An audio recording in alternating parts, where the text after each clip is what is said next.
Media recognition from Bloomberg, Reuters, recycling trade publications. Patented process for 100% recovery of critical metals, including cobalt, lithium, nickel, manganese, aluminum. American Manganese is focused on recycling lithium-ion batteries for electric vehicles. American Manganese trades on the TSX Venture, AMY, the US, AMYZF, and Frankfurt 2AM. For more information, visit AmericanManganeseInc.com or phone me, Larry Ray, at 778-574-4444. You're listening to HowStreet.com radio, available online at TalkDigitalNetwork.com.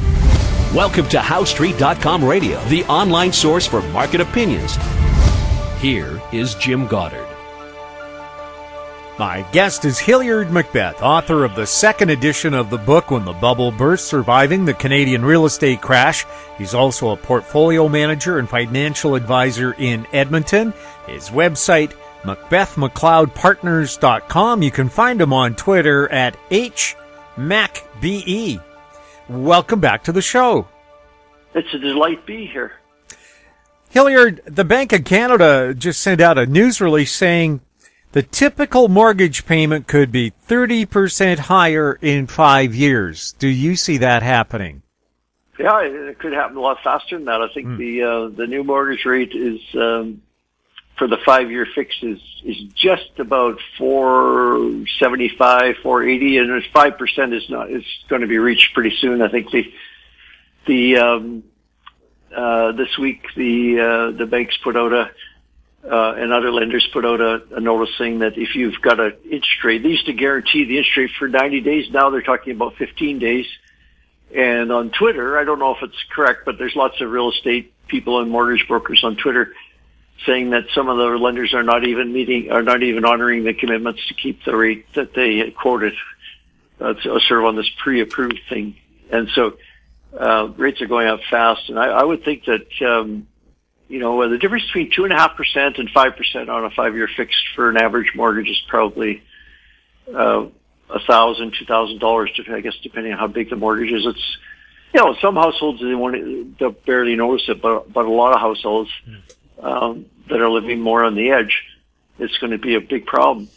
Now I know when we first started with the stress test, a lot of people said, it's much too strenuous, too high, too onerous. Now it doesn't seem to be out of line at all.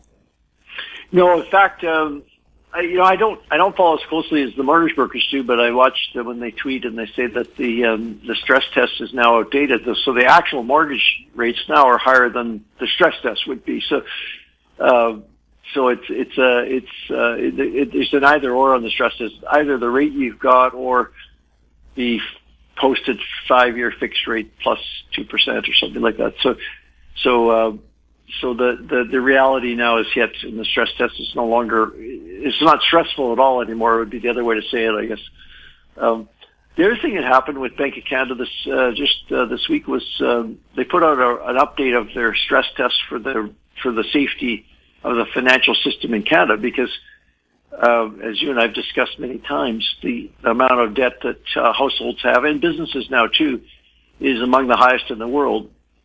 And so the question is, can the lenders, especially the big 5 banks, can they withstand a drop in house prices? So they did. I'm fairly close to this because they did one in 2019 around May of 2019, and I was asked.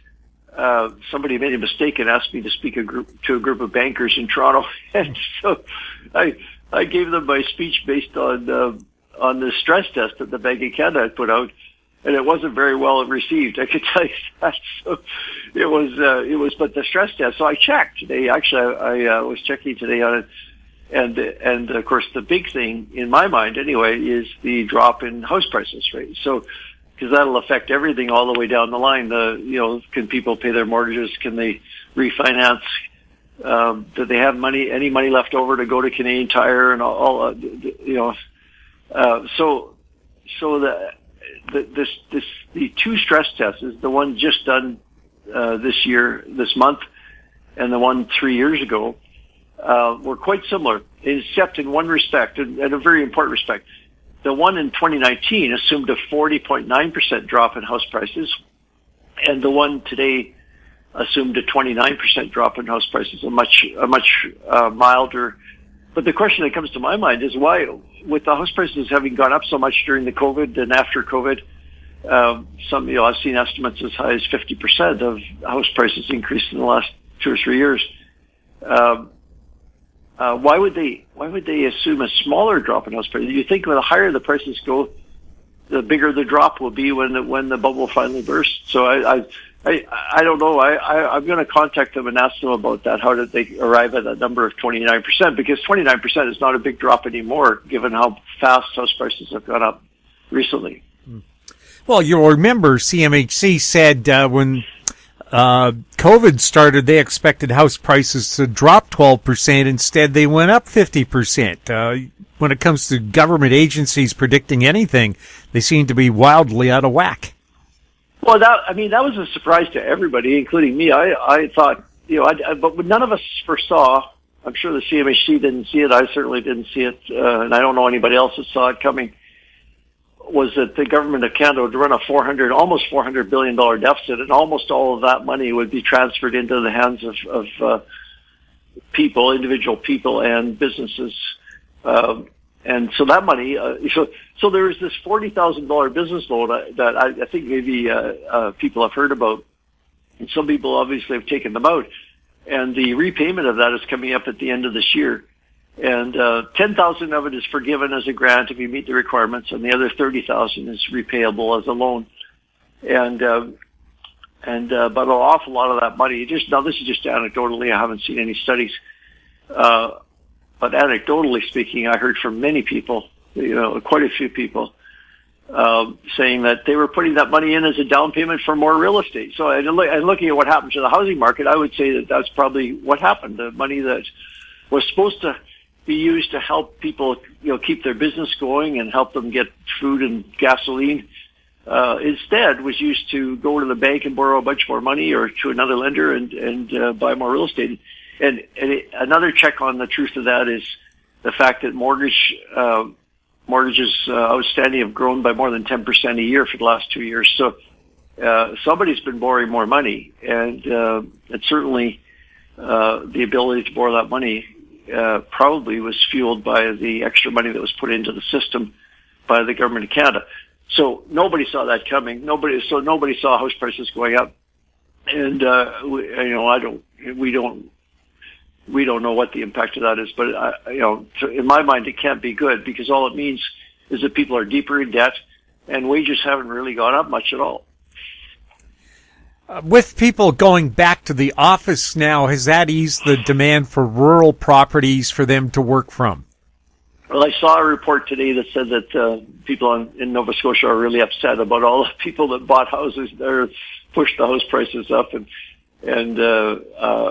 the story is now, the big stress is now, the commercial real estate people are saying that the people are not coming back to the office, but the employers want them to.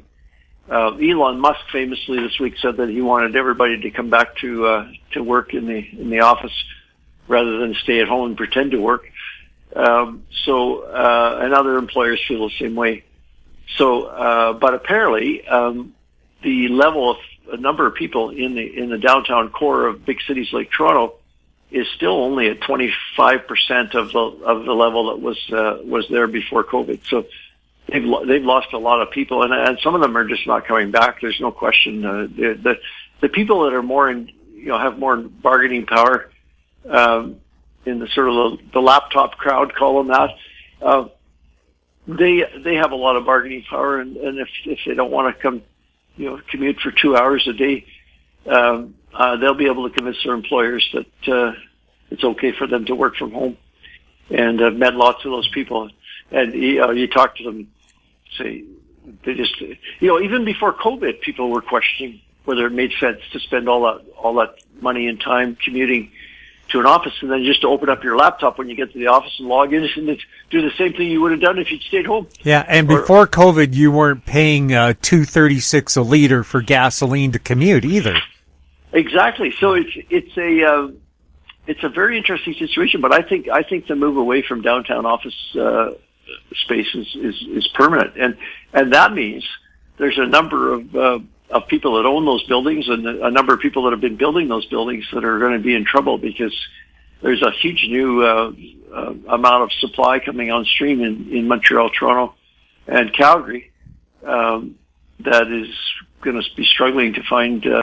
Well, actually, the new space generally does get the they give incentives to get people to move there, and it's the older buildings that suffer, that don't have quite the same amenities that the new buildings do. But overall, it's very, very negative for people that own office towers. You wouldn't want to be in that business right now.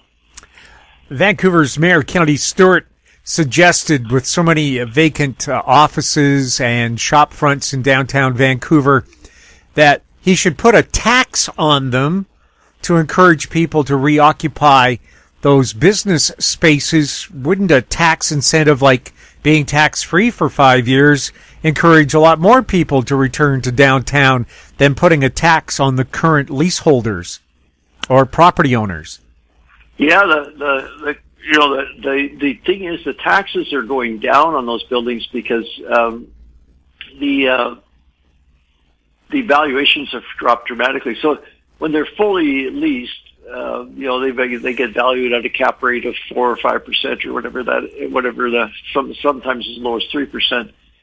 But when they're not fully leased, the cap rate goes up, which means the return on profit goes down, and so people are reevaluating the value of those Calgary office towers and Edmonton as well, much lower. And that means the city gets less taxes because it's based on the valuation of the building, right? So there's definitely a big crisis looming, especially in a place like Calgary that has a lot of tax revenue from the downtown office towers.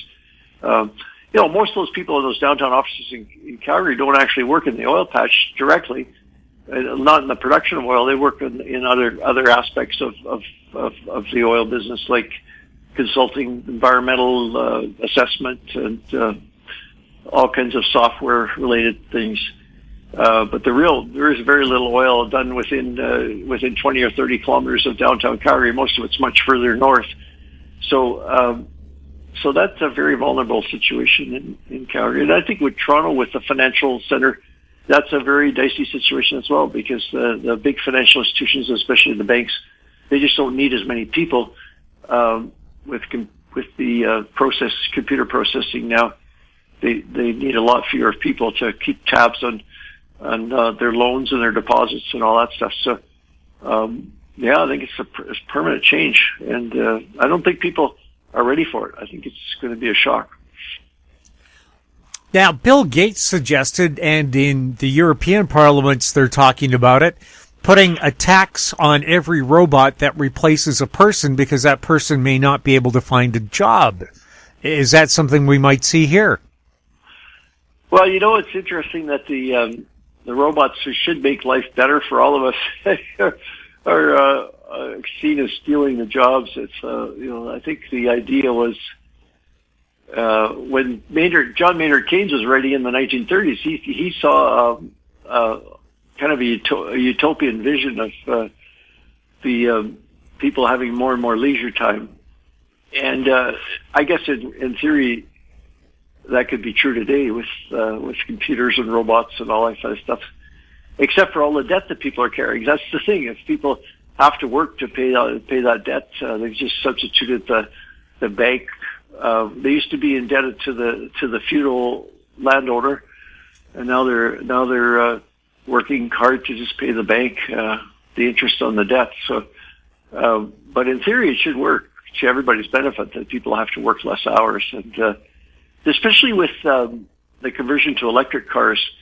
Europe just voted today or yesterday to mandate and all new cars will be zero emissions by 2035. So it's not that far away, like 13 years, and a huge impact because so many big automobile manufacturers are based in Europe. So they're wanting to do that by 2035, which means electric vehicles will have to be manufactured in much bigger amounts. And the thing is, because there's so few moving parts in an electric vehicle compared to a combustion engine vehicle, they can use robots. You can use a lot more robots and a lot fewer people. So that'll be a big change, and that's coming probably faster than people think. We'll have more with Hilliard MacBeth right after this. Don't miss out. Stay informed. Receive the HowStreet.com weekly recap with thought-provoking podcasts, radio, and articles delivered to your inbox. Sign up for the HowStreet.com weekly recap on our homepage at HowStreet.com. Welcome back. We're speaking with Hilliard MacBeth. Hilliard, with high oil prices, are the people in Edmonton and Calgary dancing in the streets, even though their hockey teams are now out of the playoffs? Well, yeah, I don't know. I guess people are saying, oh, you know what, at least Edmonton, I don't know about Calgary, but Edmonton saying, well, we made it to the top four. We were one of the four remaining teams, so that's pretty good. That is. So, yeah, one of the star players, Draisaitl, was I wasn't at the last game, but they lost, but knocked him out. But apparently he couldn't even get, when he fell down on the ice, he couldn't even get up. He was crawling off the ice because he was injured so badly. So maybe it was a good thing that they didn't have to play any more games. But yeah, people are still optimistic. You know, that feeling of it, there's always next year, is pretty strong. Now, with that economic boom, is Alberta a little smarter or stingier with money, knowing that good times, bad times are always just around the corner, no matter what's happening right now? Well, you know, I'm you know, the title of my book, When the Bubble Burst, Surviving the Canadian Real Estate Crash. Obviously, I'm looking.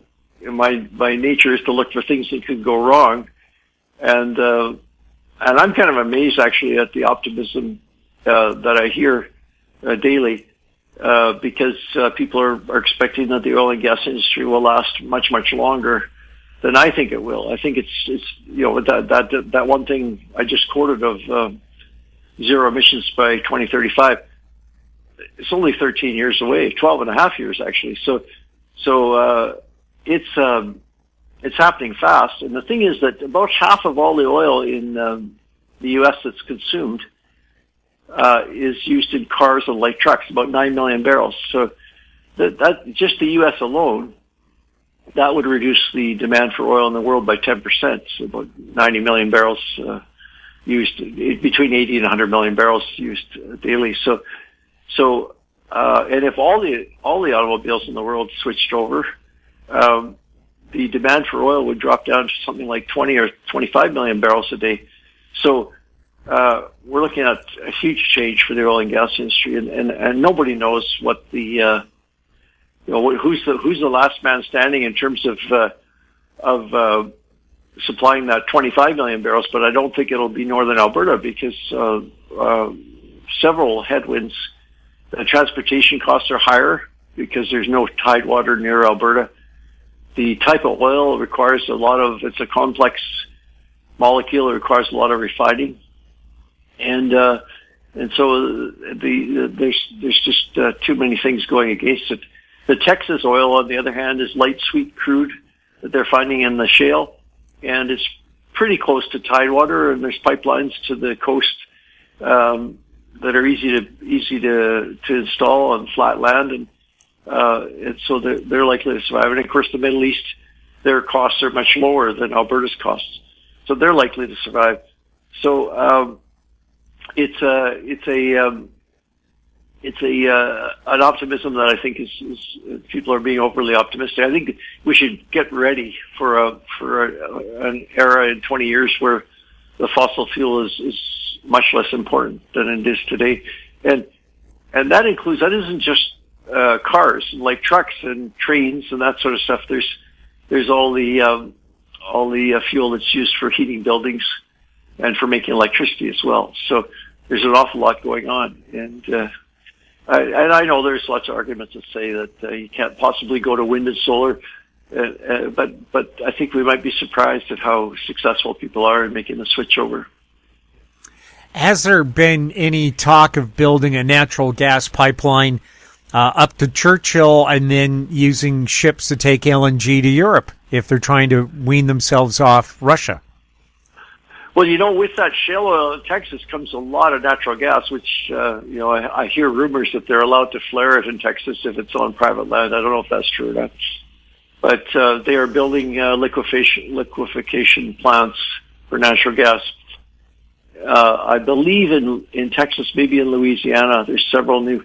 They were actually, a few years ago, building them to be importers of liquefied natural gas, and now they're converting them to being exporters of liquefied natural gas. And Australia is a very big developer of those kind of natural gas liquefaction assets, sending it to Asia, and they're much closer. So no, I don't think there's any chance of anything happening through Churchill. Would be way too convoluted compared to the other. I mean, we have to remember that tidewater is much cheaper, even with the the necessity to liquefy it and then turn it back into a gas at the other end is still much cheaper than the pipeline route, and much easier to get permits too. You just have to get a permit for the plant on the coast, and then after that it's the open seas. It's pretty easy to navigate that. So, I think there is one big plant under construction right now on the west coast of Canada for liquefied natural gas, and that gas, I believe, is coming mostly from northeastern BC. And it's been under construction for a couple of years now, so it must be getting close to the end of the construction period.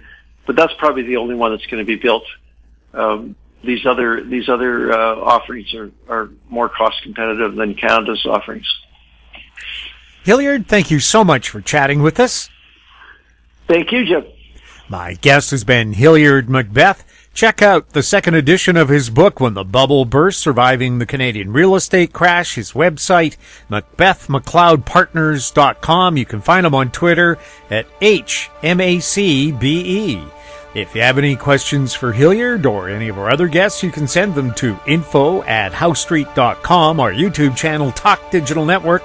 You can find us on Twitter @HowStreet. We're also on Facebook. I'm Jim Goddard. Thank you for listening. Comments made on HowStreet.com radio are an expression of opinion only and should not be construed in any matter whatsoever as recommendations to buy or sell any financial instrument at any time. Available online at TalkDigitalNetwork.com. HowStreet.com radio is a production of HowStreet Media Incorporated.